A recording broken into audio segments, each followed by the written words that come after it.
Okay, I'm starting this again. This is the third time I'm starting this, and I'm going to get into this one real quick. Certain situations happened before. I'm going to try to ignore that. I'm trying to get this one real done as fast as possible. My name is Mackie. I do anime, I do manga, I do gaming, and I do it on the side simply for fun and simply because, it's kind of like an outlet for me with regards to certain things. That's been a while since I've actually done manga. It's been like 6 months and stuff. So I'm going to get real into this real quick since I think it's been anywhere from 5 to 6 months since I did my last manga. So I found three very interesting ones.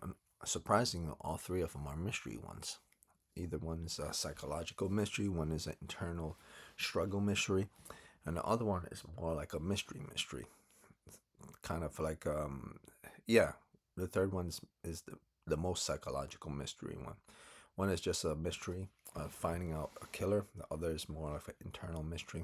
The other one is more of a psychological thriller type mystery. So the first one is the serial killer mystery, which has to do with Trembling Right Hand. Has a colon, as you see it right here in this image. The second one has to do with something called the Moon, the Eyes, and the Shrine Maiden, and that's more of an internal struggle type thing to become mature and to become more responsible in your life and stuff, which is a one shot. So it doesn't go beyond one chapter in that one. And then the third one has to do with something called Sangeki, um, Haunted Peak. And Sangeki Haunted Peak is about something that's going on the mountain with some guy that bought a property from a kid who was the mountain was left to the kid by the grandfather, but the grandfather never made a will. So eventually, some strange guy decided to buy the property from the kid's parents and decided to try to make a cabin or something up there. But there's a mystery of who this person is, and there's a mystery of the mountain itself. Of course, it's called Sakegi Haunted Peak, so it wouldn't be called Sakegi Haunted Peak if some type of lore mystery with regards to ghosts or regards to some type of supernatural element isn't present there. Or maybe it's something that's just supernatural based on lore and it's not what you think it is. But whatever it is, it's a psychological mystery, not a psychological horror. It's a psychological mystery. So this one could be more considered a mystery horror, not really psychological, but a mystery.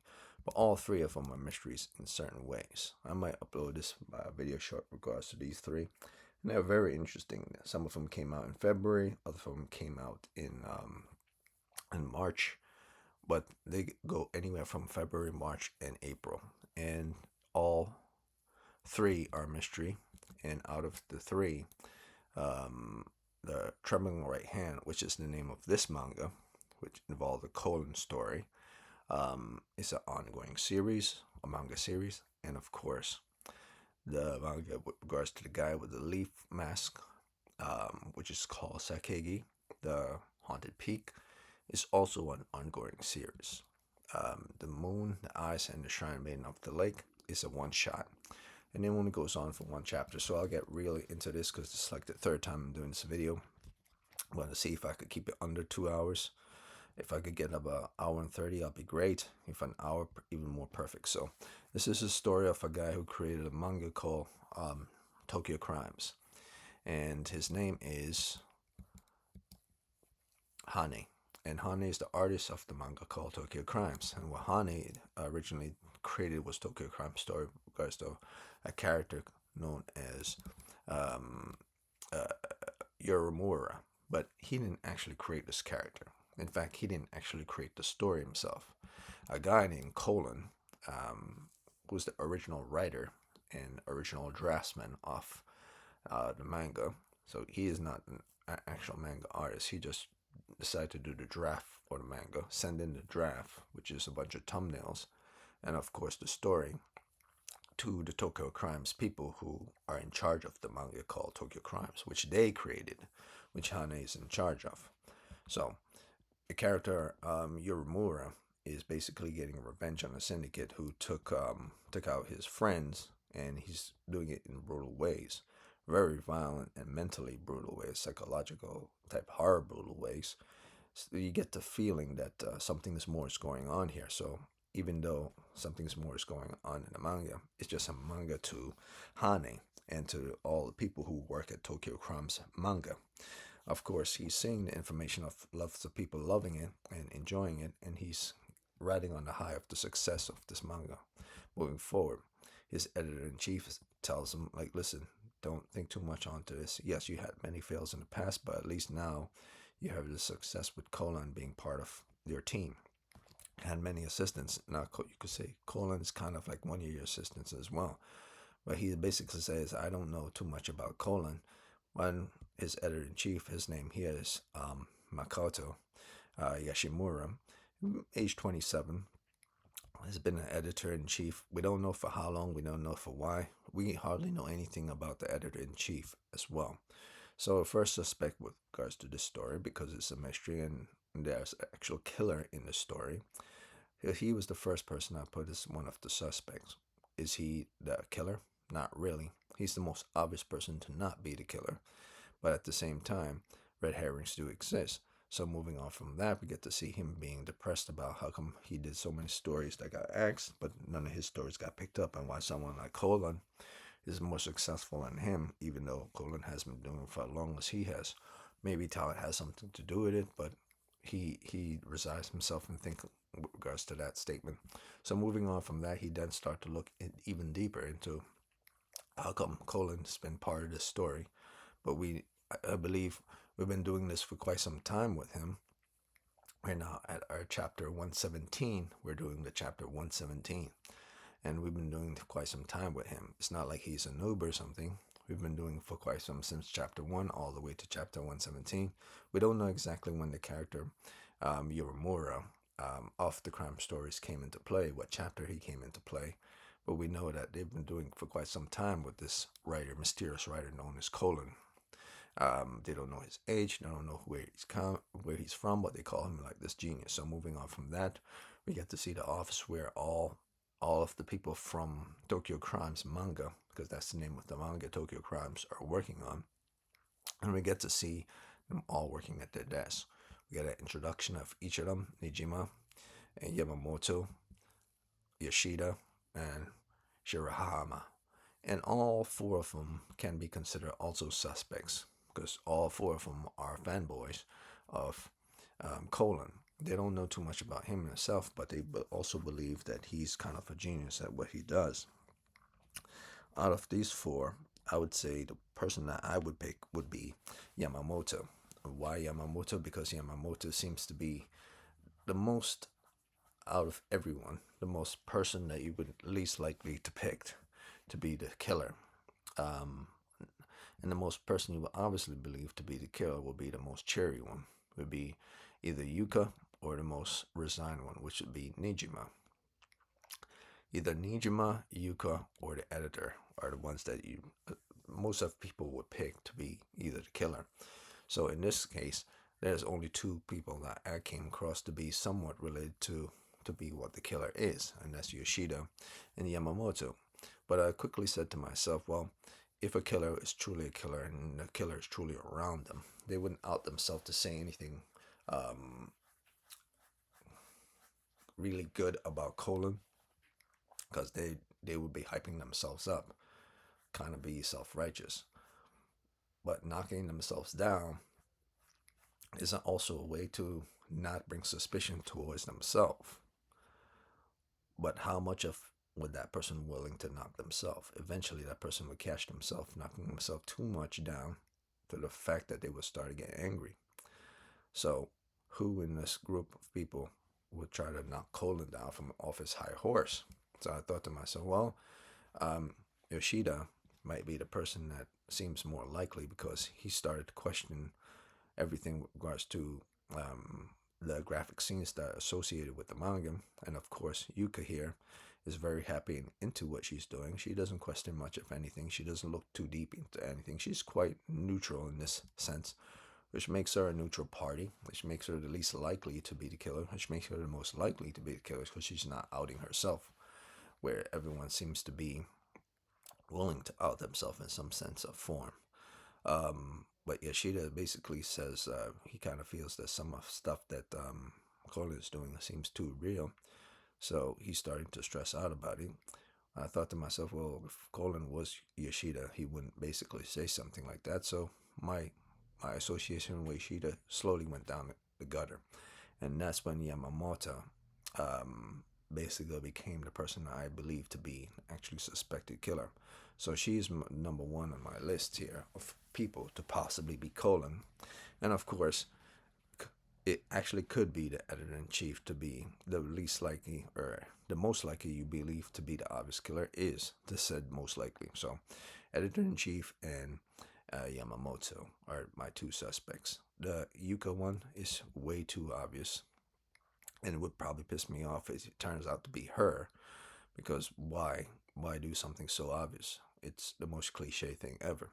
So I wouldn't suspect Yuka to be the person, because if she's the most person and they decide to go that cliche route, I wouldn't recommend this manga moving forward from that if it actually turns out down the road that she's actually a killer, because she's the most obvious person that anyone would pick.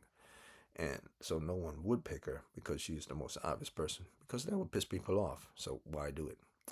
So moving on from that, we get to the fact that that Hane starts talking about hard work and hard labor.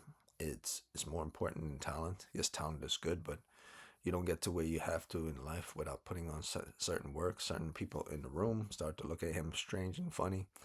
But he's basically was talking about himself, and then all of a sudden, storyboard 118 pop up on his desk, and then he went to check storyboard 118, and he said, "Well, this is weird. Why is storyboard 118 here? We haven't even finished with storyboard 117, and he's already giving us a draft. Colin's already giving us a draft for storyboard 118. Moving on from that, after seeing the graphic scene in storyboard 118, he then says, this is strange, but I'm loving it." And then I guess when everyone went home for the day, Arena then came over to see him, bringing him some lunch so they could have lunch or dinner depending on what time it is, the day it is.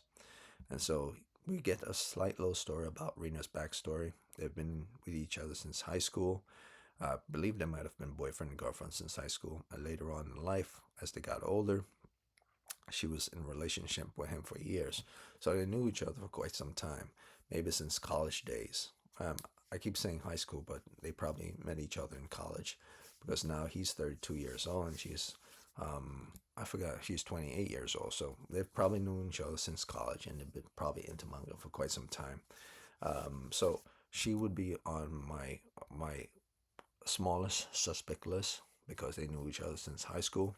But at the same time, red herrings do exist, and it could be the person you've known for so long to turn out to be a killer, which is kind of wild. But isn't that the whole point?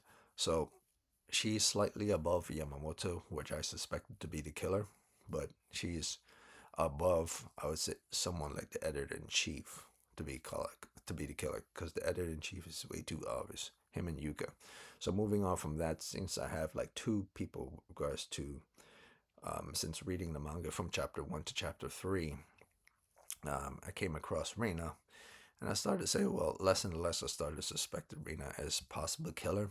And of course, he proposed to Reina through a manga. And she says, "I've never been proposed through a manga before." He then gives her a ring, then tells her I could stay over for the night. She then says, "No, that's okay. I got stuff I have to do later on today. Your friends are coming over tomorrow." And then he gets to see, in the back of his mind, Hane is describing her as every time he looks at her, she's always smiling with a very sad smile when she's talking about his project and what he's doing, giving him a fake smile like she's happy about him doing the work, but she's also worried at the same time. And I started thinking to myself, why is she so worried about his work? Does she think that Hane is not good at his job? And that's the first thing that popped in my head. She's thinking that the reason why he's been successful with the Tokyo crimes is due to Colin, and that his way of doing things is not good. And he's been struggling for quite some time to be a well known artist, and she's actually been dealing with it. So I'm not sure where I would put Rena in this suspect list, but she's definitely up there. she's just not high up there. I would say she would be in between that of the editor and of Yamamoto. So 1, 2, 3, those are my three suspects to possibly be the killer, and that came to this point. So eventually, a clothesline pin killer. Something is happening in the neighborhood. Police starts going by.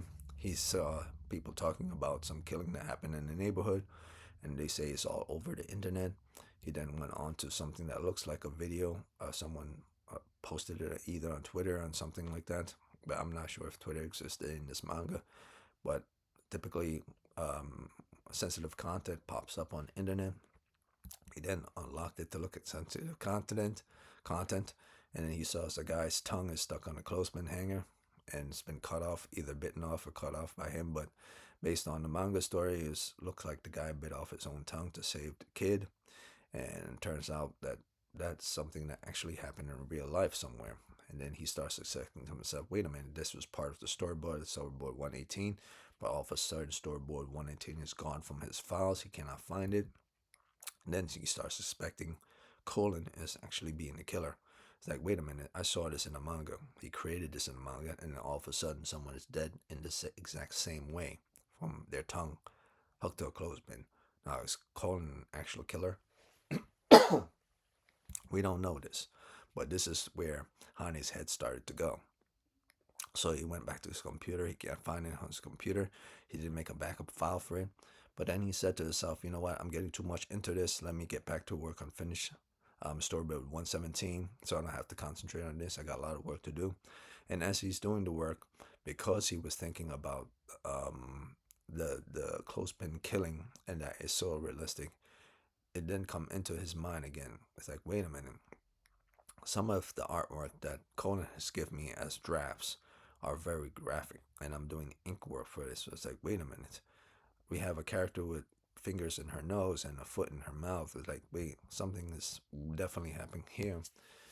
So he's starting to think even more about the killing. So just to make this clear and present, this manga, which is the Trembling Right Hand, is not a nice manga. It's a manga that's not meant for kids, definitely. Definitely meant for adults, and definitely need adult supervision to watch it, because this is about someone who's a serial killer. So obviously certain things are going to be graphic in this manga. So even though there's a mystery here, there's also people getting killed here. And they're being portrayed in manga form of those actual killings. So these are my suspects. We have Yoshida, we have Nijima, we have Yuko, we have Yamamoto. And of course, Yamamoto is the one I picked more than all three of these the other three. So moving on from that, Hane then goes back to his cell phone or his computer, and then he saw 118 has popped up again, and he checks the Adobe file, and then all of a sudden the scene for the murder, which was the clothespin scene, has been changed to a guy that's tied upside down with a tea kettle next to it. So I think Yoshida says something has changed. Chapter 118 script was uploaded yesterday, and it's been changed. Yeah, Yamamoto says what has been changed. It's like the scene. It's different from before. Yoshida actually saw the script, because he decided to sneak and look at the script that the Hani was looking at. My thing is this, which is very strange to me. Which is why I was saying to myself, like, wait, it's either Yoshida or Yamamoto, Rina, and editor. Those were the main ones I was suspecting, and Rina somewhere in between. But how did Yoshida saw that file? I thought that file was sent to just Hane alone. Apparently, it was on Hane's computer. But I was thinking to myself, well, how did Yoshida saw the file? Yoshida saw it. So I think Yoshida? Here's my thing. I think Yoshida, after Rina came over, which is very strange to me. This is very strange because Hani basically told everyone to go home and call it a day so he could look at the file again. No one was there.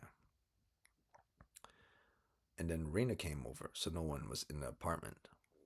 So how did Yoshida look at the file? Unless the file was sent to Tokyo Crimes itself, and everyone saw it on the computer, or everyone got it on their computer, but Yoshida was the only one that looked at it. He said it looked different. It had the scene where a guy had his tongue pulled out by these wires. It looked a lot like training, blah, blah, blah, something, blah, blah, blah, colon, blah, blah, blah. And then they keep going on and on. And then, of course, Hane says, well, my assumptions were all wrong. My colon, he basically changed it because of what happened with the real murder. And Nijima says, dude, you shouldn't look at the files without permission. So basically, the files were on the computer where everyone could see, but they needed permission from either the editor in chief or from Hane themselves. So Yoshida basically did a violation with regards to company policy, which he wasn't supposed to do. So he wasn't supposed to look at something without permission from higher ups. So it was on everyone's computer. So everyone could have looked at it, but Yoshida was the one that actually did it, and no one else did. So everyone knew about the file. Everyone probably saw the file, but Yoshida was the only one that looked at the file. So, moving on from that, he says, well, I have my own stories and I have my own stuff I want to do.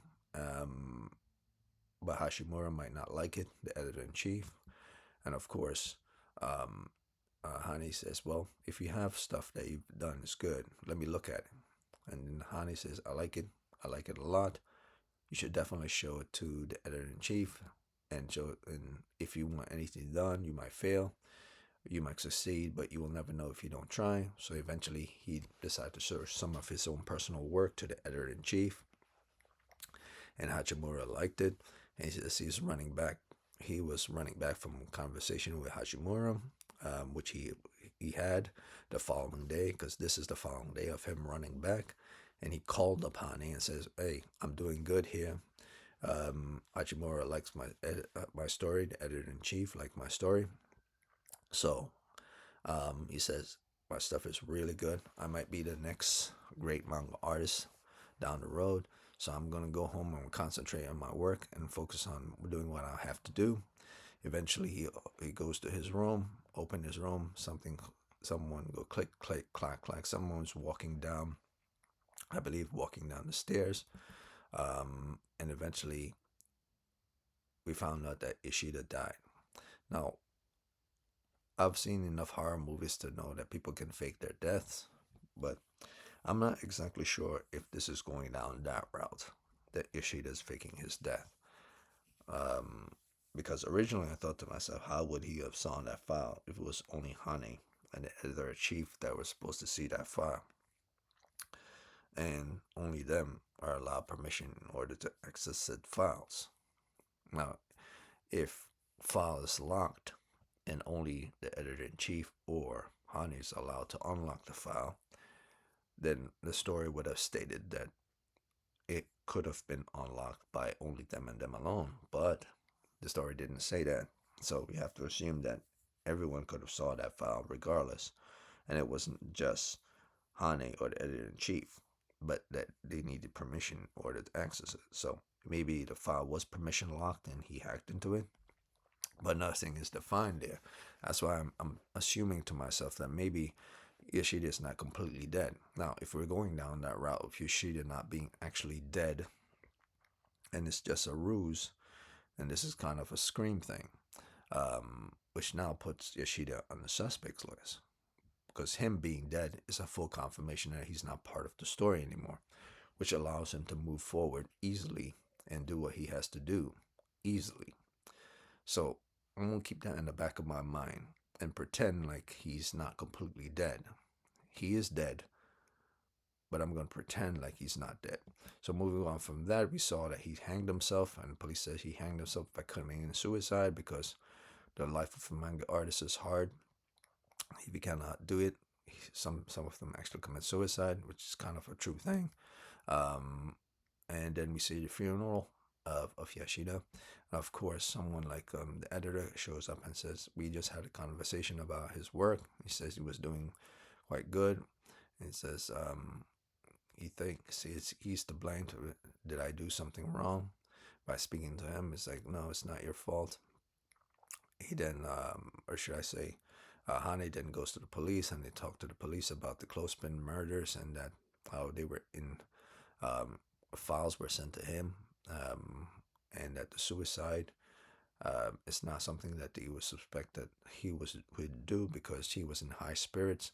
And then the police says, well, people at high spirits can just be faking. Sometimes negative impulses takes effect with regards to um, high spirits. The cops think that the guy actually committed suicide, but that may not turn out to be the truth. Cops might actually be just as useless as anything else in most stories. But then moving on forward, he then started to suspect Colin as probably killing Yoshida because Yoshida saw the files. But then that's when he dawned on him that before it didn't dawn on him fully before, he was just suspecting maybe someone's in his office might be Colin. But after Yoshida died, he then started to really, really like buckle down on possibly any one of these people that are in his office could possibly be Colin. And that's when he really started to rack his brain to put things together to actually figure out who it is. And every time one of his associates started talking to him, he slowly but surely tried to piece things together of what they're saying in order to find out who he is. So he went back to his office to look at the storyboard for 118. For 118, that's was the folder, but it's gone. And then, of course, he met Rena in his office, and Rena was on his computer, which is very suspicious to me.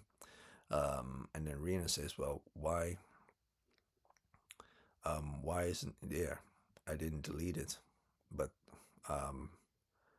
chapter 118 is gone. The original files of the whole tongue is gone, and I should have made a backup, but he didn't. Then he dawned on him that maybe Conan did kill Yoshida simply because Yoshida knew about the files of 118.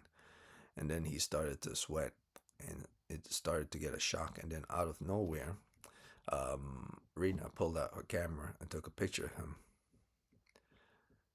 And then she started to suspect that maybe he believes Conan is the killer. And then she told him, like, listen, if you suspect that Conan is the killer, because I had suspected it myself, then that's the reason why I deleted your 118 file. He says, why did you delete the fake 118 file, not the real 118 file? Did you originally delete the original one as well? It says, well, I got rid of the evidence simply so nothing could be tied to you in association with this, because police might suspect that you are the actual killer and stuff. But you say, well, that's nonsense. None of that makes any sense. Why go through all that? He says, well, there's a real reason I'm doing this. He says, well, you seem very happy in your passing what you're doing. And I was happy of you proposing to me, really happy. But it would turns out to me that what I feel most happy about is the enjoyment of not being married, but the enjoyment of being famous or something, or the joy of emotion that comes with realism within manga, because she's a real diehard manga person, more diehard than maybe Hane was, and she's really about the realism of human emotions. So she previously took the picture of him to get his raw emotions, and now she took the picture of him again to get his emotions with regards to that. And she's really into human raw emotions. And so all of a sudden she whips out a gun out of nowhere and says, wait a minute, so you're Colin? It's like, wait a minute, no, you can't be Colin. It's like, you're working with Colin. It's like, you're not Colin. Because she basically says, well, I'm here to assist with you finishing your project of page 118 in association with Colin himself. And so, of course, Hane says, he put it together and said, well, if you're here to assist with me helping to finish page 118 and to keep doing the stories of Tokyo crimes, then you're not Colon, are you? You're here to assist in helping Colon. He's basically saying, how could you be doing this? I know you for this many years, and you've been an ally of this guy. She says it's not really her fault. Basically saying that I've always been into mangas and realism of mangas, and I'm very much into success of seeing something become hyperbolized and riding on the high of something that's gotten into the public's eye and making me famous. And she likes fame and she likes being recognition and she likes popularity or fame of her work and work associated in things that she's involved in more than she likes even being with her boyfriend or being proposed to. And that's why she bought that gun. Now, is it a real gun or not, or she's faking or not? But what is known is that she's the person that deleted the file. And what is known that she wants him to keep doing writing in association with the manga for Colon. So it's safe to say that she's an ally of Colon, whether she's actually in cahoots with Colon or she's not in cahoots with Colon, but she's an ally of Colon simply because more than anything she rides on the high of something that's popular. Now I believe that she is associated with Colon because why go through the trouble of doing all this, deleting files? Of course, he's going to tell the police. And even more so, she drops off the face of the planet and her family can't find her. None of her associates or friends knows where she is, and she just disappeared after that scene of her pulling out the gun on Hane. And from moving on from that, we then go to the scene where he then speaks to the police with regards to Rena's disappearance, and we don't know where she is. And he basically tells them that she might be either in cahoots with that of Colin, or Colin might have done something to her. And said, "Well, you cannot jump to speculations with regards to any of this stuff.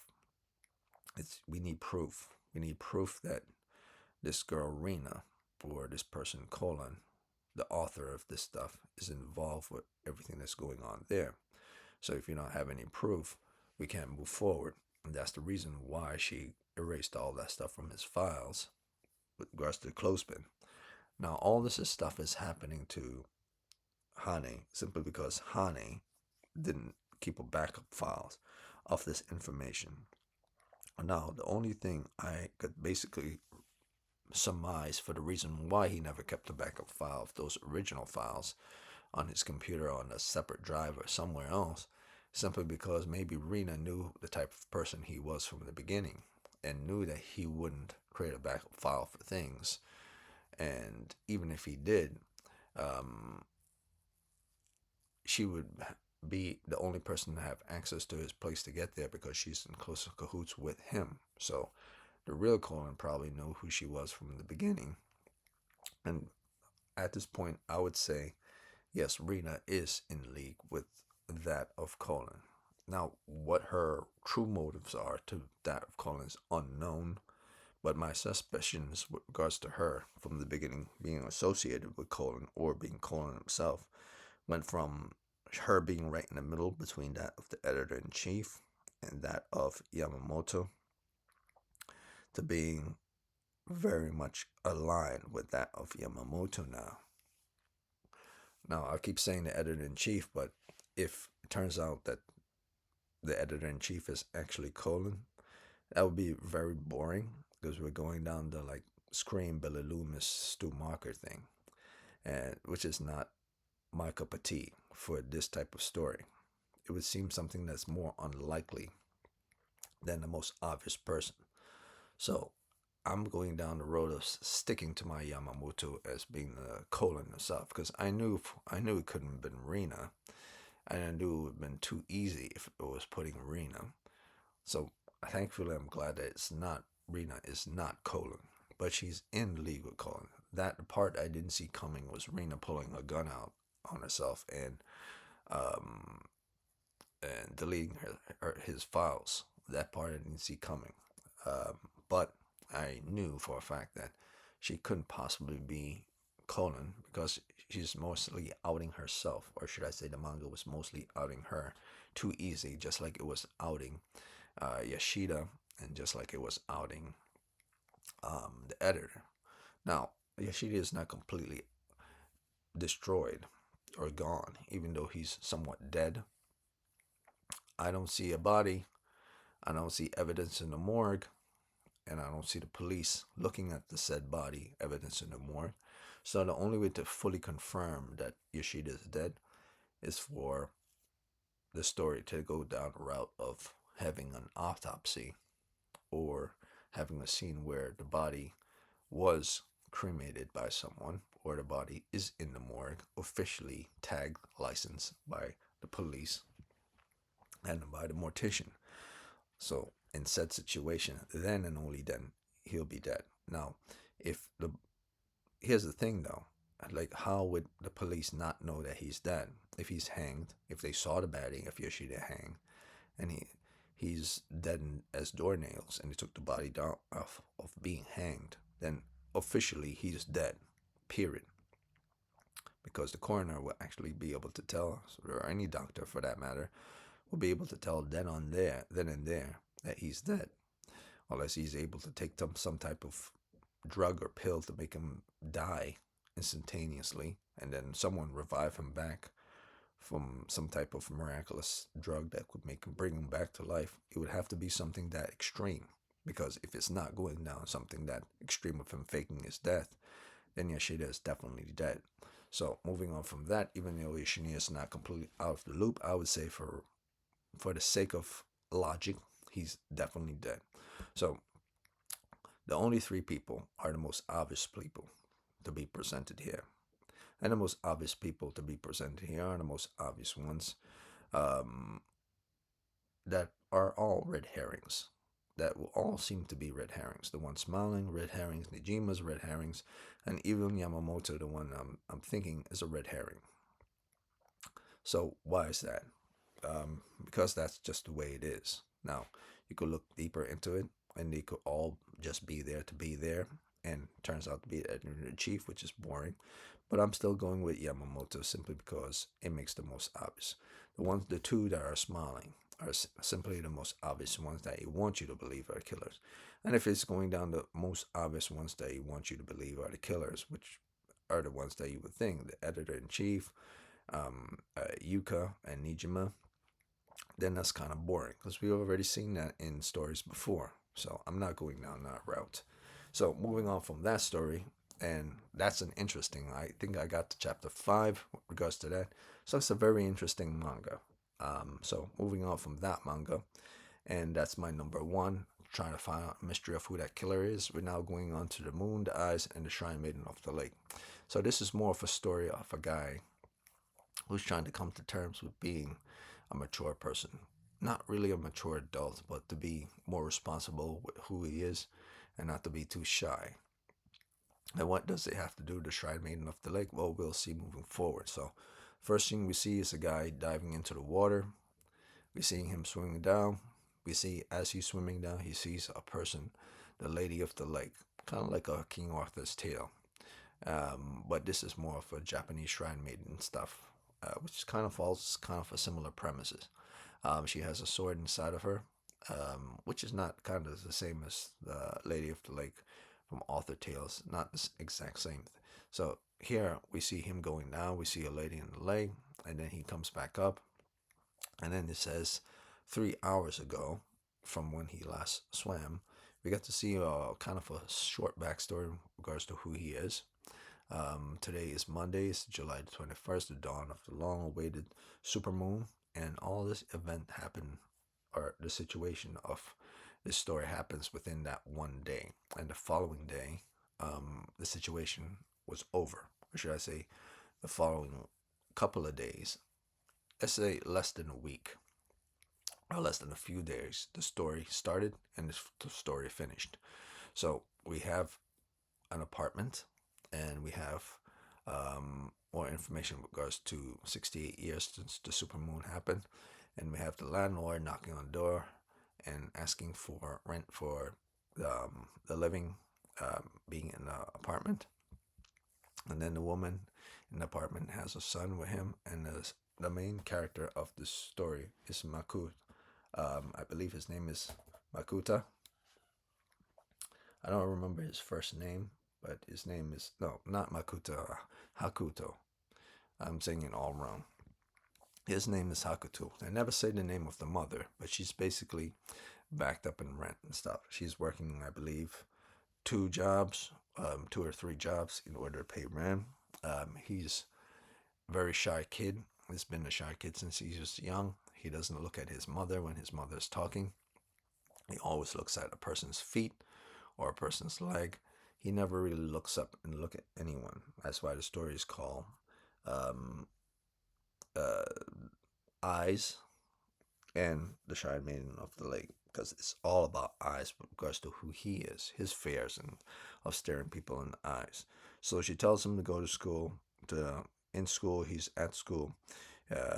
He has this fear of looking people in the eyes, kind of phobia. He never actually talks when he's talking to anyone or anyone's talking to him. He's always looking at their clothes, or he's always looking at their shoes or something, and they're always asking him what is he looking at, if he's even paying attention. Um, Student council meeting, no matter what it is, he's always looking down, no matter what. And then one day he decides to pick up a book and read about information with regards to the supermoon and what's it's associated with, and it has to do with some moon shrine maiden legend. So long ago, there was a lake where a shrine maiden were offered a full moon night in prayer for rain, and the Japanese sword used in those rituals still lies buried in the lake.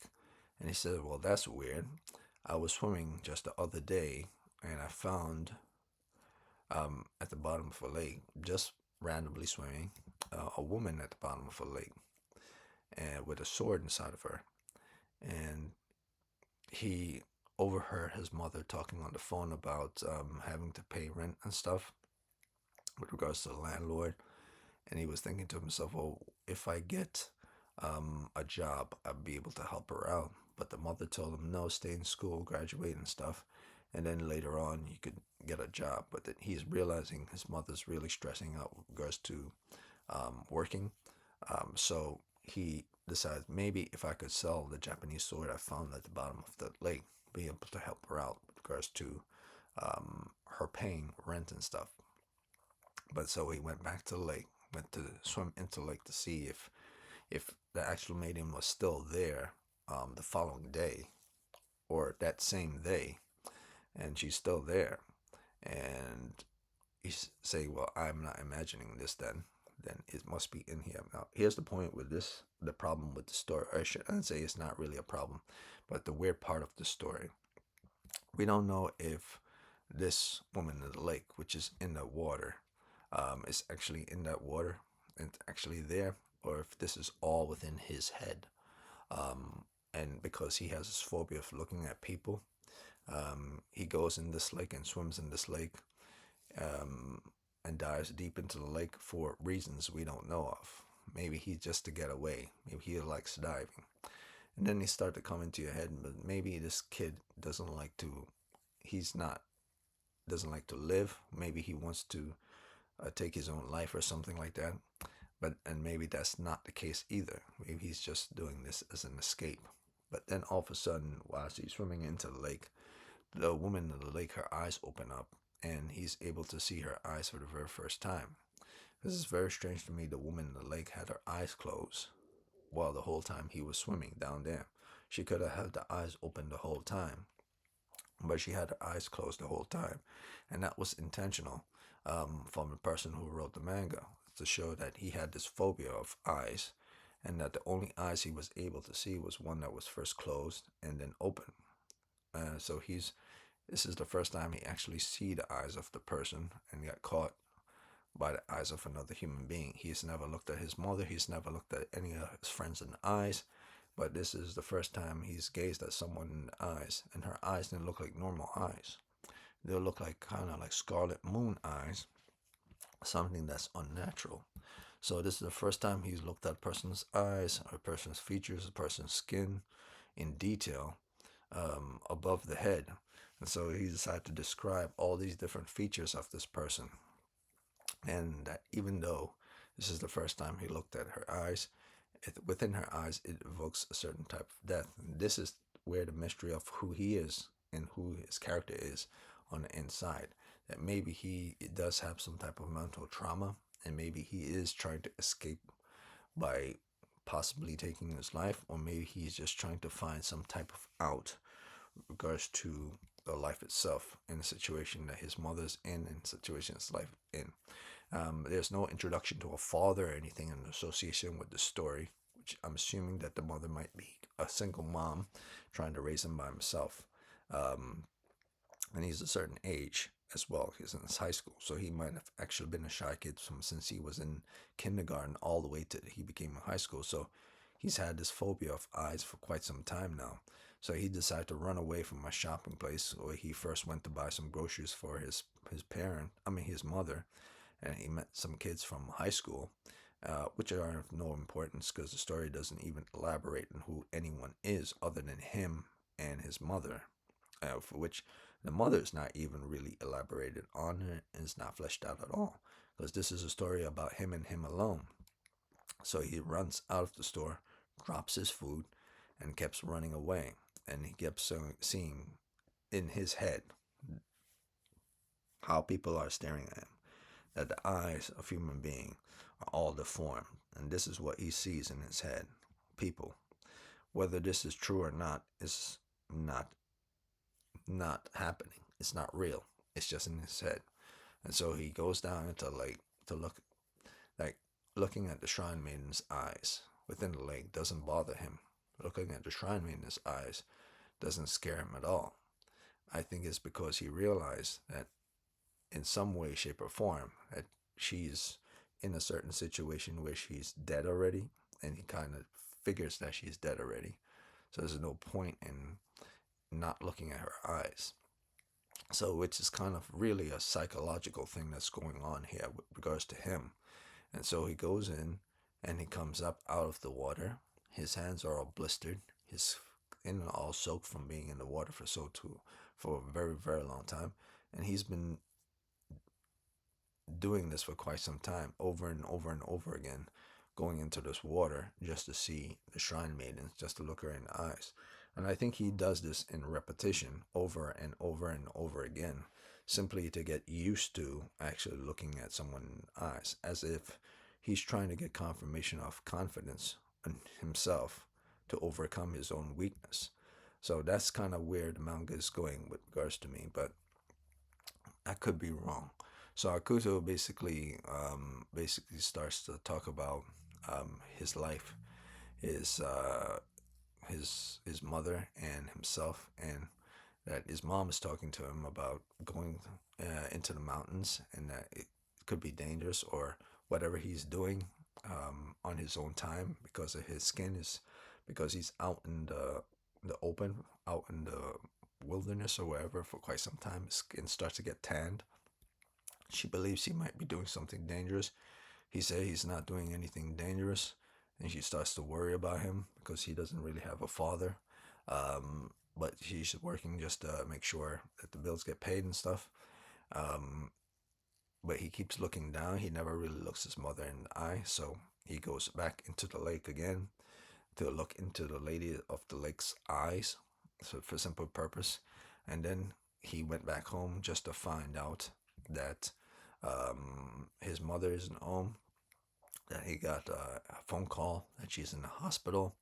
He rushes to the hospital to see that she's passed out in the hospital, and that her face is all mangled. Well, not mangled, but her eyes are all stressed out. She's very skinny, like she has been overworking herself, and her hair is all untidy. And he's very sad that what's going on with her because she needs money in order to pay bills and stuff. So he rushes to the lake and says, "Well, if I could get the sword, I'll pull it out. I'll be able to, because the sword is probably an expensive sword. Nobody has swords anymore. This might be able to save her financially for any of her burdens." So he decides to try to pull out the sword. And of course, the lady of the lake decides to offer her, I'll give you the sword if you stay here with me forever, and you can have it. And basically, what she's saying is like, you cannot leave this lake. Stay here with me, and the sword will be yours, and you'll be in the bottom of this lake with me. And of course, I'm not sure if he completely realized that like he has what is going on in his head, but he came to terms that well, it's not really the money that's an issue for him. It's overcoming his phobia of staring people into the eyes is the issue for him. Yes, he needs money to help his mother, but he needs to be able to overcome his main issue first before he could deal with anything. Like if he could overcome that, then he doesn't have to worry about money. He could get a job and do something. So he has to face his own self, and he has to face his mother and look her in the eyes and tell her everything is going to be okay. So he decides to make a decision for himself at the bottom of the lake. Decide, you know what, I don't need this because even if I pull this sword out and I give it to her, it won't change anything. I still won't be able to stare my mother in the eyes, and I still won't be able to overcome my own phobia. So he decided to thank the lady in the lake and decided to leave her there with the sword and proceed upwards towards um, going to see her mother in order to help her out and finally to see if he could overcome his phobia. And he decided to take it on himself to finally be confident in himself and look her directly in the eyes.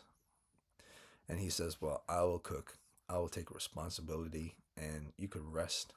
And he decided to finally take it on himself to look his mother in the eye and be confident in himself and who he is, and leave. He tells his mother to leave everything to him. He'll deal with everything. His mother finally, for the first time, sees her son stare him in the eyes with confidence, and she got all teary eye, and she realized this is the first time he's actually been confident, and he starts to cry about it, and he basically overcome his fear, and it becomes a very teary eye moment thing between mother and son. Her realizing he's overcome his fear of staring people in the eyes, he realizing he's also overcome his fear of staring people in the eyes and being confident in himself. And they have this nice little conversation about where they're gonna cook, and he says he's gonna cook on a giri, and he says he doesn't know much about it, but he's going to try his best. They both laugh it off, and the story ends with him saying, "After that, I never returned to that lake again." So, what's the point of the story? The point of the story is um, more like to it was more than just to take responsibility for your own action, is to overcome your own fears and to look forward in the future with confidence, even though things can be quite dim and things can be quite dark. The whole point of pushing forward is to do a thing and to do it with confidence, whether it works out or not. You never stop losing your confidence regardless of what's going on. And for whatever the phobia is, whatever the disbelief is, if you could overcome that one thing, you could be able to progress forward, especially for people who have fears and fears of failing, and fears like failing is him fearing of seeing his parents, as a fearing of dealing with his mother, and his situation is something that always bothered him, but now he is able to deal with that. Whether or not it's a good thing for him or not, he's able to confidently say that he's accepted this as being something that is not something that's is worth him stressing out over. It's a simple thing, and he kind of grew out of his fears. So this is a very good story, and it's very good with regards to how to get over a specific trauma. Now, I'm not sure if the lady in the lake thing is a way to deal with that. I was quite worried with regards to the character, what he was trying to do, but this is overcoming your phobias. How do you solve one's problem? Is it by just assuming money is going to solve your issue, or overcoming whatever fear that's holding you back in order to for you to not progress forward. And thankfully he learned that it was whatever his fear is for him not to progress forward, or whatever his nature of thing is for him not to progress forward, is to try to fight against that or to overcome that. And that's a very good part of the story. That's why I included it on this list. It's a very emotional story coming towards the end, and it's quite worthy as a one shot. A very good story as a one shot. And then the third, which I would say I would have put above the second, because that the lady in the lake thing was the number two, but it kind of caught me off guard that it was trying to tell you about being confident and being not to be reclusive, that to step forward and to do things with confidence, whether it turns out good or not. It just look the future in the eye with confidence. And yeah, or at least that's kind of the theme I was getting there. So this one would have been in number two if it wasn't for the fact that that story was a little good, because I'm not completely sure about this story. I'm not sure where it's going, but it was interesting enough for me to speak on. So this is a story called Sangeki, Haunted Hill. Now, even though it's called Haunted Peak, Sangeki Haunted Peak, I haven't seen anything with regards to any ghost goblin schools or anything associated with that whatsoever, but I have seen something that's quite interesting. And the storytelling here, which actually, if I think about it, should be in the number two slot. So if you want to switch Sangeki and you want to switch it with the Shrine Maiden of the Lake, the moon, the eyes, and the Shrine Maiden of the Lake, you could do so, because I believe this actually story might be even more fascinating um, than that story, and might actually even be more fascinating than the story I put in as the number one, which was supposed to be the story of Colon, and which is the Trembling Right Hand. Um, so I was thinking about it, and I kept thinking about it, and it's like, well, it's not really that better than the story of the Trembling Right Hand, but the build up is far better, because it doesn't jump right into it. It leads you down that path towards the development of the story. This is a developing psychological mystery story done right. So if you wanted to put this as the number one, it would be at the number one. But the build-up is quite good. But some people could say it's quite slow at the same time. So that's why I had it as on my number three. But in all truth, based on the story itself and the build-up itself, it would be the number one. So moving on from that, we first see a situation where a guy's in the forest. He's lying in the forest, and he's basically, please hide me. We are assuming that he's dead. In fact, the story is putting it like he's dead, but we don't know that he's dead. We know that his eyes is bruised. We know that he's bleeding from the head, and something happens to this guy. And who this guy is turns out to be the protagonist of the story. So we don't know if the story is going to end badly, or we don't know if the story is going to end goodly, or we don't know that what is the situation with the story. All we know is that it started off with a typical guy, and his name is Mikoma Sano. I'll just call him Mikoma in the story for just the sake of the story itself. And he's a high schooler, and he's basically goes up into the mountain, and the mountain belongs to his grandfather, and the grandfather left the mountain for him as an inheritance. However, he doesn't know that the father is the original inheritor of the mountain, even though the grandfather clearly told him, the grandson, that the mountain will be given to him when he's old enough to take charge of it. So he goes into the mountain because the mountain is his family property, and he stays there every now and again. And he comes back down from the mountain, and his family says, well, if you keep going to the mountain, eventually some wild animals are going to get you. The mama stresses out about it. The father stresses about it. Even the kid, sometimes his baby sister, somebody telling you you're going to get hurt one day going up to the mountain. And they're all right in some way, shape, or form. That's the only bad part about this manga.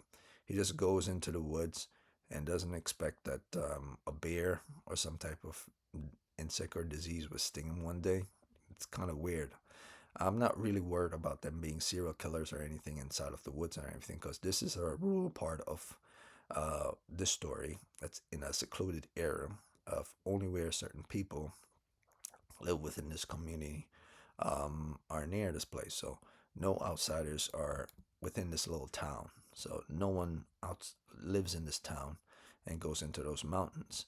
The mountains pretty much cut off from the rest of society. So the only people that can go into this mountain are those who come and visit this area from the outside on a vacation spot or something. So um, Mi- uh, Mikoma basically goes to school and meets a girl. The girl name is Momoji. So there are several characters in this story.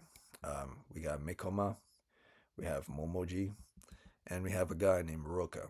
And they are the main players of the story. Roka's in high school, Mikoma is in high school, and Momoji is in high school. And Momoji is named after kind of the leaf.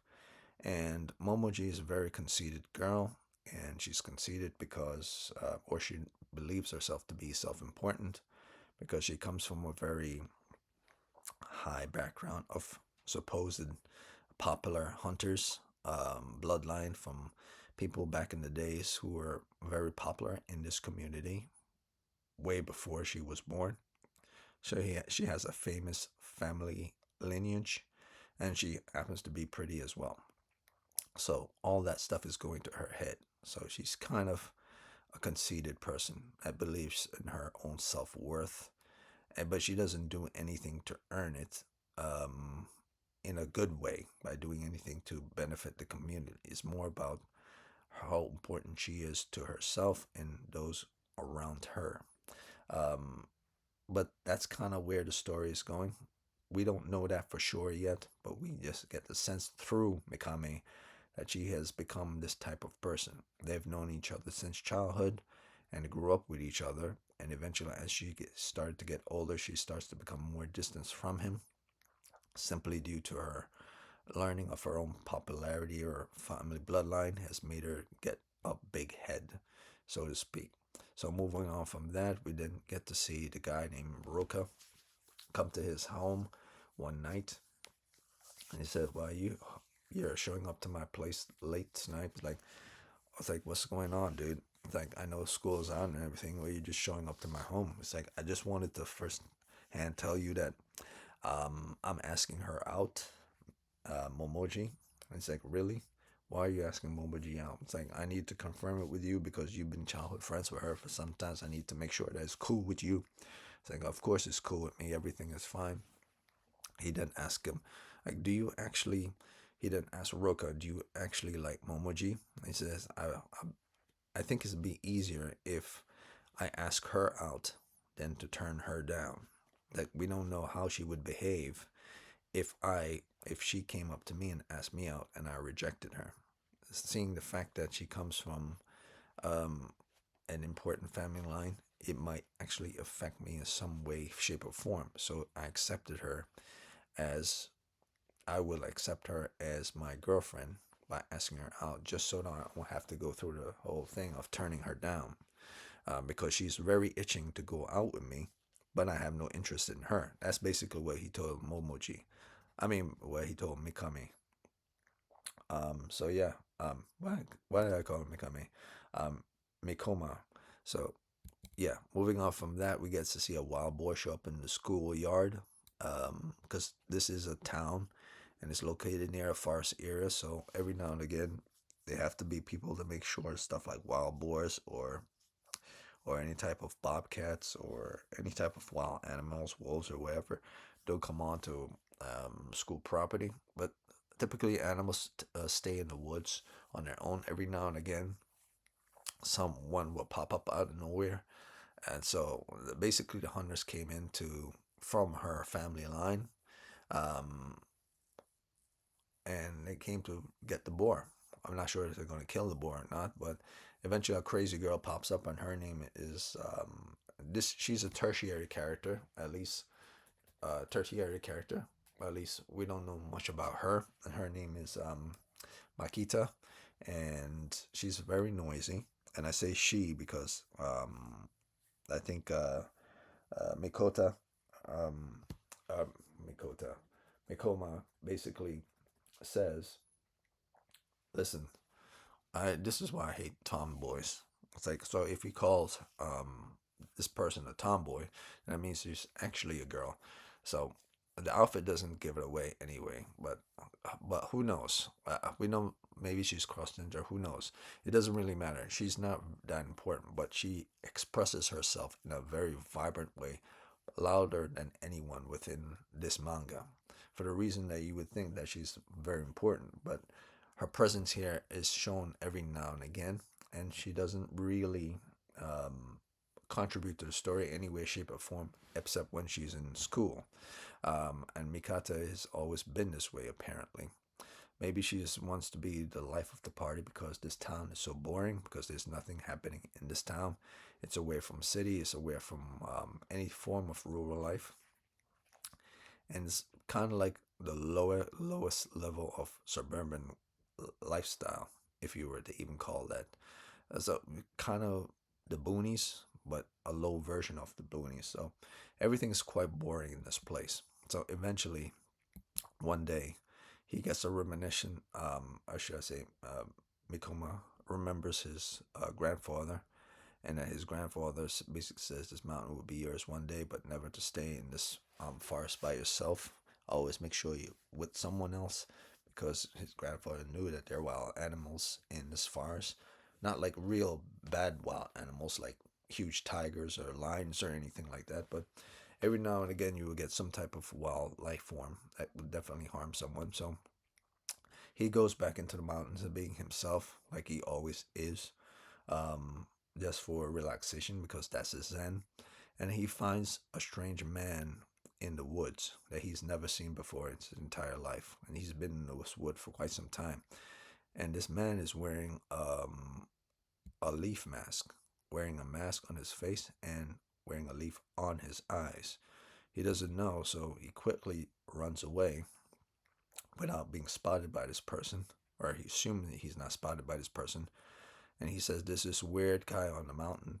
I never seen him before. Maybe he's this type of homeless guy or a killer or something." And he said, "No, that's probably," his father said, "No, that's probably a new buyer. We've never had anyone in the woods before, and the only people that go up into the woods are either the hunters, the foresting agency to make sure there's no forest fires, and this guy, this buyer." And so he says, buyer who? This guy has bought this mountain from me. I decided to sell it to him for a decent price. And he said, well, I thought the mountain was given to me by my grandfather, but his father said technically the mountain is, I'm the heir to my father's property because I'm his son. So he goes to school and eventually he meets Roka, and Roka says it's a shame that your father sold that stuff to this guy, and he basically um, Mikoma or Sasano or whichever way you want to call him basically says, "Well, listen, I need to know something about this weird guy. What's he's doing up there?" And so Roka says, "Well, my brother-in-law knows something about the who this person might be because he's part of the Forestry Association.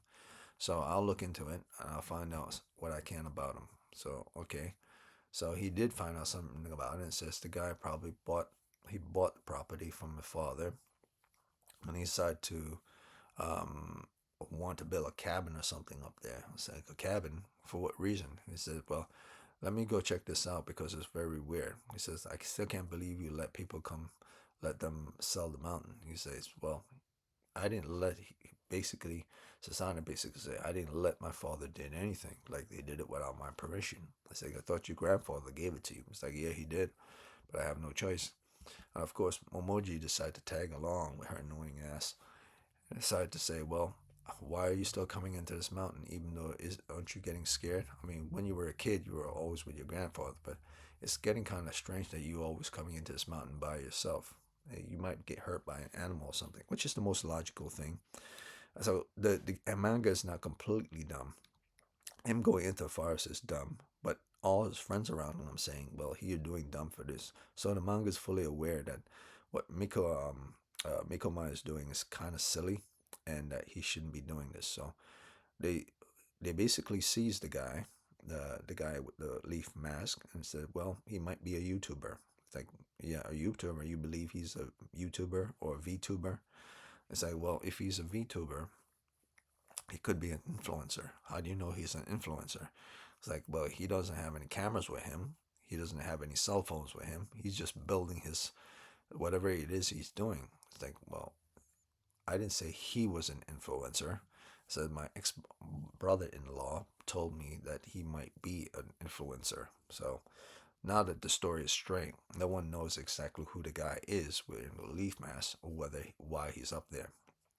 So not since the Forestry Association don't know who he really is. They just know he bought the place. They Roka and of course Mikoma starting to assume that this guy could be a criminal, could be sketchy, or he could be on the run. And of course, Mikome starts to become, or Mikoji, she starts to become worried after they saying stuff that he might be a criminal. Why is he up in this mountain? So they decide to leave. And of course, Roka is saying that, listen, I'm gonna go back and look more into this and think you could do your own thing.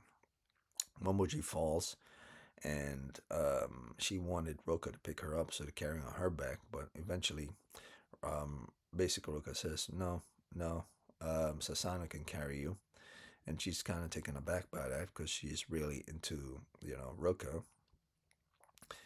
and she's basically told Sasano like, "Listen, I know what's going on." It's like, um, I'm really into this guy, but I'm starting to feel something that's off about him. I thought he was really into me, but I was trying to make him the one to carry him, for me to be carried on his back, but I can't read him. Even though he's clearly asked me out, he wants to be with me, he doesn't behave like someone who actually wants to be with me. And she doesn't know this, but this guy really doesn't give a shit about her. He's just doing it in order to please her, so she doesn't cause a ruckus or cause a bad situation.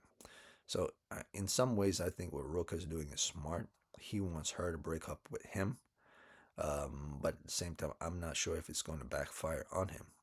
So, eventually, Momoji gets into the car with Sasano's mother, and Sasano's mother says, "I don't know why he took you guys up to that mountain to see that guy. It would be dangerous up there." And she's also worried about her own son. That one day she might be hurt by he might be hurt by going into the mountains. And eventually we comes to this point where we get to see Roka's true feelings towards Momoji. And we get this very eerie type of behavior that comes over Momoji uh, comes over Roka, that Mikoma basically says, "Well, listen, I never realized you actually feel this way about her." Um, he basically admits this both to the reader and, of course, to Mikoma, and he basically says she's kind of a bitch. He doesn't say it in that way, but he basically says that too. She thinks she's the queen of this place because she comes from an important family, and that people should bow to her or something, and that she could get whatever she wants. But I already see through her that she's a very shallow person. So he already admitted this to Mikoma. So Mikoma already knows this is how he truly feels about Momoji. And Momoji is so in her own world that she doesn't, because she's so self absorbed, she doesn't realize that someone like Roka doesn't really give a damn about her in the slightest. And Mikoma really wants to tell her what's going on, but he believes that it might devastate her as well. So he's playing along with Momoji's ignorant nature of believing she's important. And maybe that's the thing. Maybe Momoji is that type of person that believes that she is self-important, and that eventually it will come the day when she moves on from someone like Roka and moves on from someone like Mikoma and finds someone else to latch herself onto.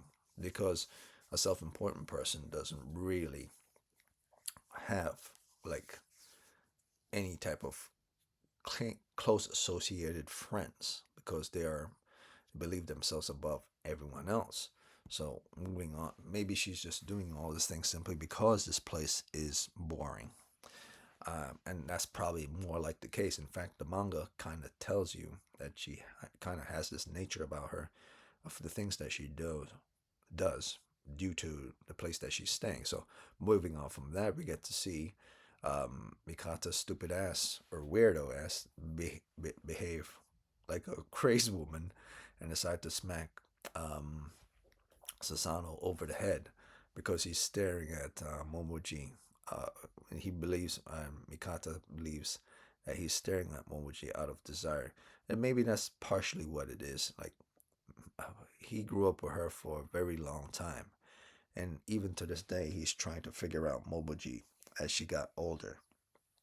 And she maybe in some ways he wished she could not be the type of person that she is, but he doesn't come to realize that Momoji is not the same person when he was younger. So that said, I believe the time will come when he would actually either become fully obsessed with Momoji to the fact that it will put him in harm's way, or he would deny the existence of Momoji, which would also put him in harm's way.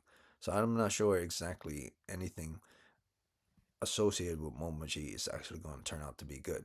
Either it's not going to turn out to be good for Roka, or it's not going to be turn out to be good um, for Mikoma. Anything associated with Momoji might go south pretty quickly if things are done in not the right way. So moving on from that, we get to see him trying to figure out the guy that's with the leaf mask. Like, he knows that this guy bought the property. He knows that the guy is building his own cabin, and he knows it's up there.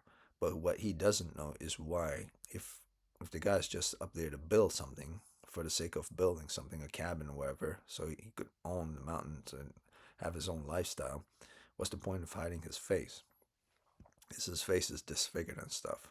That there's something off about the guy, like hiding his face, making sure no one sees his face. It's he can't fully confirm that that's what's going on. Maybe it's just an obsession for Mikoma simply because there's nothing to do in this place. But there's something that rubs him the wrong way about the guy that he can't fully understand. So he looks more into it, and he asks the brother-in-law or the brother-in-law of Roka about it, and he gives him the full rundown of who the guy is, where he comes from, what he does.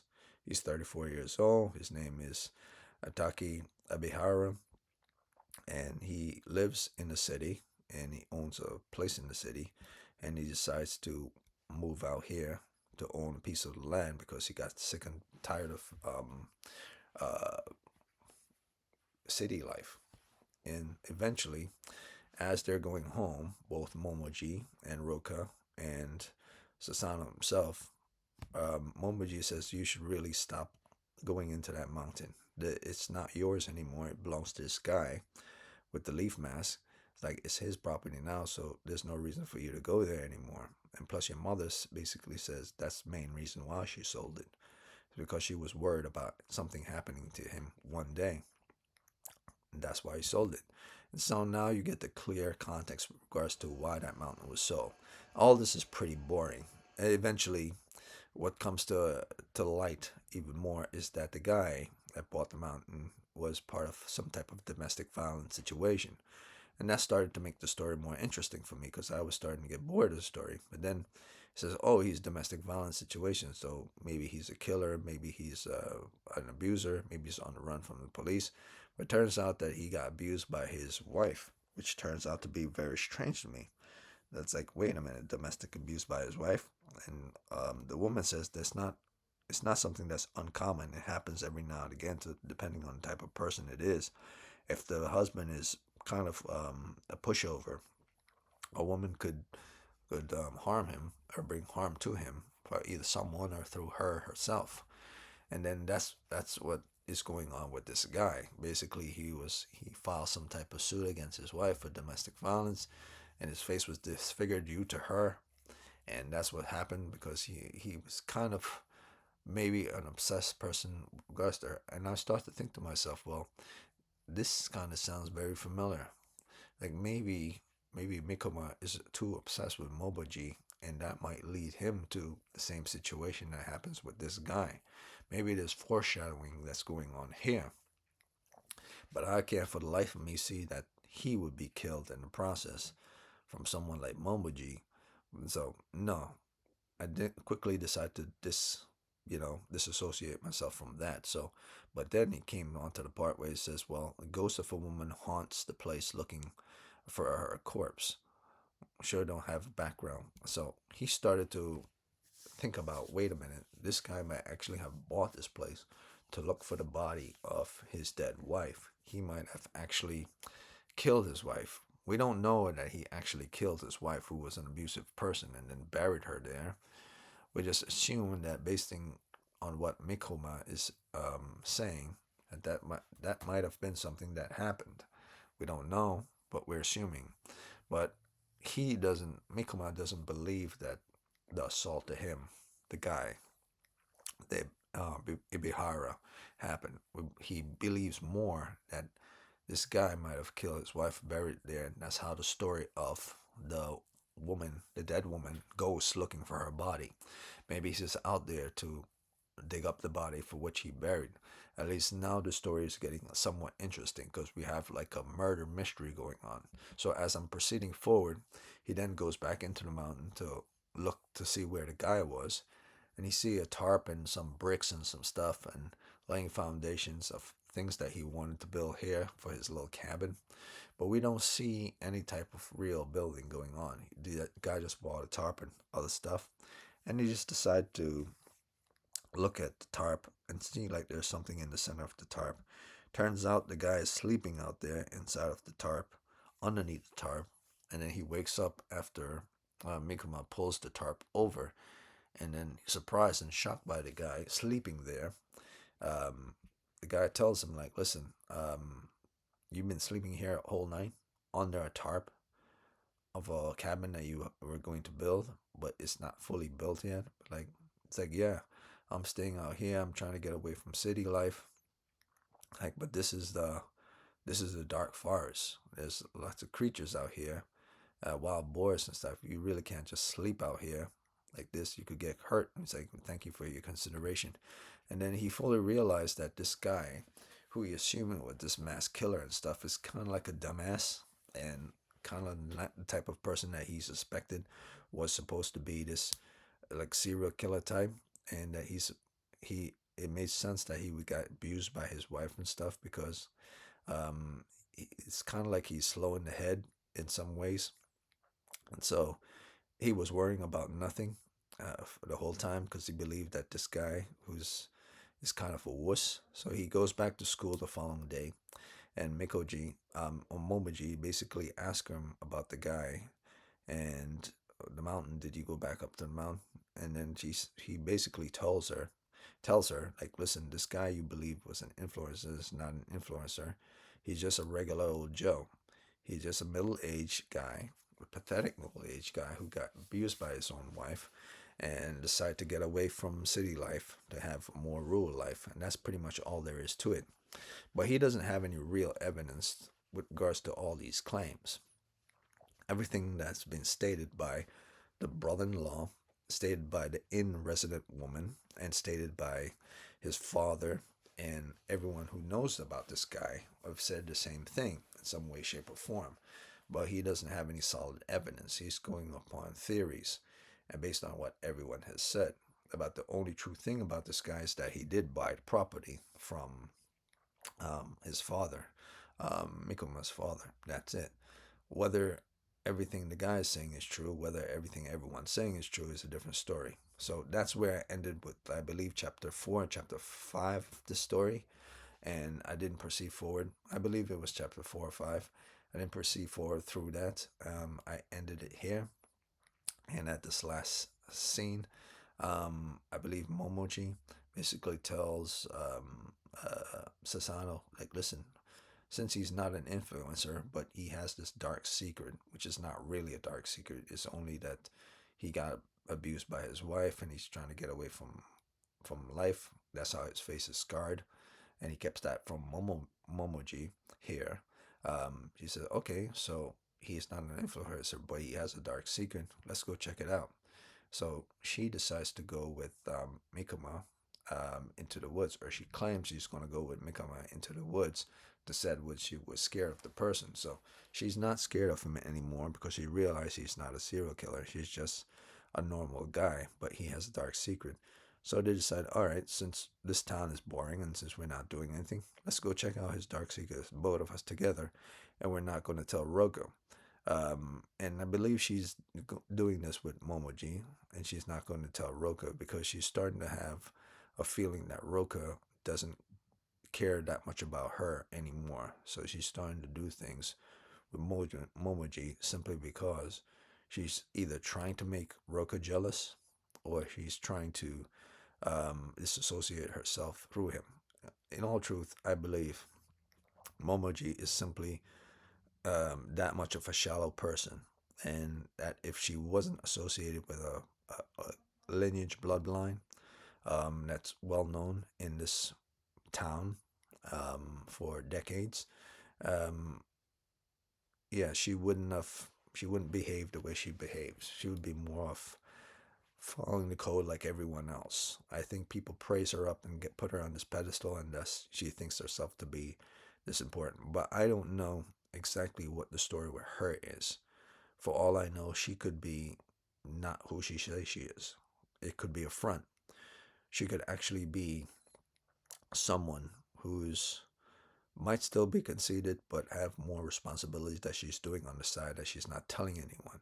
But she's just putting on a front in school, and she has more responsibilities at home due to her lineage. But we don't know. The story hasn't gotten to that point yet. But I'm assuming foreshadowing of what happens with the guy in the forest with his wife and stuff, things might be going down a dark path with that of Momoji and with Mikoma and or with Roka. Whoever, whatever is going on, it might something is going on. This is woods. That's what I'll say. It's called Sangeki, Haunted Peak. Now, Haunted Peak is there for a reason. So this isn't a story about a guy and a girl and any violent altercations between a guy and a girl or things that are associated with someone else in the past. This is about Haunted Peak. So the haunted part of the story has something to do with a mystery that's going on that has nothing to do with Mikoma, Moji, or Roka. So the haunted factor hasn't truly come into play. But the story layering with regards to these character development is very good. That's why I was saying this might actually be in either the second or the first place with regards to character development. As an overall story is not as interesting as the Trembling Right Hand, but as character development is the best. So that's it for all three of these mangas. I'm actually really need to see what's going on with Haunted Peak, because if my guess is correct, the story is going to be very good. And I could see something like Haunted Peak being an extra series, and I could see Haunted Peak being something of an actually movie as well. Because as the story is progressing, it's less about any type of horror, and it's more about a hidden mystery that's going on here that you don't know about, but surely, but finite and surely, it's developing through characters or through connections between communications of people in the story. Like the brother-in-law isn't important to the story whatsoever at all, but he's just there to give you exposition or to give you information to the audience for you to know what is going to happen next. And Roka and Momoji are simply there to spur on emotions with regards to the main character Sasano, with regards to what decision he's going to make moving forward. And the parents, the father and the mother, are simply there as representatives of what path the main character is going to take based on what he's doing. They're there to progress the story forward as well. So this is very much a story about Mikuma, but this is also very much a story about a story as well. So even though it's a Mikuma story, seems like it's a Mikuma story, it also seems like it's not Mikuma's story. It's not about Mikuma. It's about a general story as well. So there's two type of stories that are going on here. Whichever one it is, it feels like more of an overall story, even though it clearly is a story about Mikuma and as far as, but it seems more important than him. It just hasn't gotten to that part where it's more important than him. So that's it for this manga. I'm pretty much done with all these three. These are the three that I found. It was basically 10 different ones that I chose from. And then it came down to five. And then the last two chapters of those five ones turned out to be very bad and very shallow and boring. So I decided to axe those last two, and it turned out to only be three at the end. So these are the three mangas for that came out February, March, and April, and the Trembling Right Hand is ongoing and still going, and Haunted Peak, Sangeki Haunted Peak is ongoing, and the one shot, The Moon, the Eyes, and the Shrine Maiden of the Lake was a very wholesome story because it never had anything to do with um, thoughts of doing oneself in, or thoughts of abandonment, or thoughts of complete reclusiveness. It was the opposite. It is overcoming one's fear, and that's the reason why I'm going to keep it in the second slot, simply because it's a very good story about overcoming an odd or a paranoid oddity of oneself, or if not an oddity of a self, it's a phobia. So it's very good. For one shot, it's a very good one shot, and I liked it. Not often do I do one shots, but this was one I'm willing to accept. So I'm very fascinated with where story is going with regards to colon. I'm less interested in who the criminal in colon is. Well, I'm more interested in who the criminal in colon is rather than how it's going to lead to them. That's who I'm interested in, who that killer might be. But the overall, in my mind, is the mystery. The general mystery and psychological mystery is very good in Haunted Peak, whereas who the killer is very good in Trembling Right Hand. So those are the three. One, two, three. Those are the three mangas I have for um, uh, April of 2026 that you could read in May of 2026. And by the time May comes around, I believe they might be on to chapter 6 of Trembling Right Hand and on to chapter 4 or 5, depending on where I last stopped, or 5 or 6 of Haunted Peak. I, I'm not exactly sure where I stopped. I believe both of these are on the 5th chapters, and I'm pretty sure the next chapter coming in May or late May, they might be on to their 6th chapter. But moving on from that, I say that's it for this manga. It's been like 6 months, 5 or 6 months since I've actually done an official manga. Most of the stuff has been anime, but I'm cool for right now. Next time I'll do another manga will probably be the next 4 or 5 months again. So I'll probably be sometime in September, right before October. So yeah, real May, June, July, August. Yeah, sometime in September will probably be the next time I do manga. I pretty much have a lot of stuff I had to do in my life, and but every 4 or 5 months I do a manga. That's not too bad, in my opinion. I do like a manga every like 2 or 3. No, every year I do about 3 different mangas, and every year I do about 5 animes. So that's not too bad. So that's it for this video. I'm pretty much done, and go check those out. I'm really fascinated with Haunted Peak, but I also am interested in what's going on with the colon. But I'm really, really fascinated with the character development. The character development in Haunted Peak is very good. But at the same time, it really depends on what your preference is, what you like. Because I liked the Moon, the Eyes, and the Shrine Maiden of the Lake. That caught me off guard. So that was pretty good. And it wasn't anything that was scary. It was actually very wholesome in the end and turns out to be very good. So I like these. All right, that's it.